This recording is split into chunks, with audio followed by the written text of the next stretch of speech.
நீங்க சொன்னீங்க கமல் சார் இருக்கும்போது சில விஷயங்கள் கரெக்ட்டா கேட்டாரு அப்படிங்கிற மாதிரி.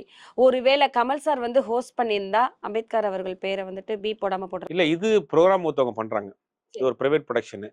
அத கியூசி பார்த்து தான் வெளில வருது. அப்படி கியூசி பார்க்குற இடத்துலலாம் பண்ணியிருப்பாங்க. ஒருவேளை கமல் இருந்தாலும் கூட, அவருக்கு தெரியாம இருந்தா கண்டிச்சிருப்பாரு. இப்ப எப்படின்னா புரோகிராம ஷூட் பண்றாங்க. சாட்டர்டே, சண்டே அவரு ஷூட் பண்றாரு. அந்த எபிசோடு வருது.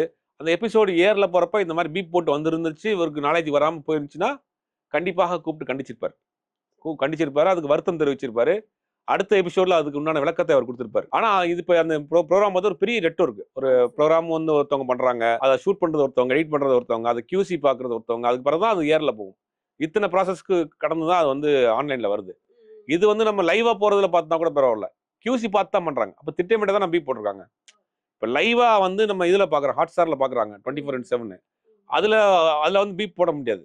அப்ப இத்தன ப்ராசஸ் நடந்து தான் ஒரு எபிசோட் வெளில போகுது. கண்டிப்பா. அது ஃபுல் டே நடந்தக்கூடிய ஒரு 24 மணி நேரம் நடந்த விஷயத்த, ஒரு 1 மணி நேரமா ட்ரிம் பண்ணி, அதை கட் பண்ணி, அத எடிட் பண்ணி, அதுக்கு எங்கெங்க வேணும், எங்கெங்க வேண்டாங்கிறத முடிவு பண்ணி, அதுக்கு பிறகு தான் அது வந்து ஏர்ல குடுக்குறாங்க. அப்ப இது எல்லாத்தையும் பார்த்து தானே பண்றாங்க. அப்ப திட்டமிட்டு தானே பண்ணியிருக்காங்க.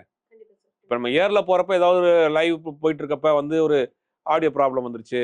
அதனால கட் ஆயிடுச்சுன்னா கூட பரவால்ல. இது இத்தன ப்ராசஸ்க்கு அடுத்து தான் அங்க வருது. அப்படிங்கும்போது திட்டமிட்டே தான் செஞ்சிருக்காங்க.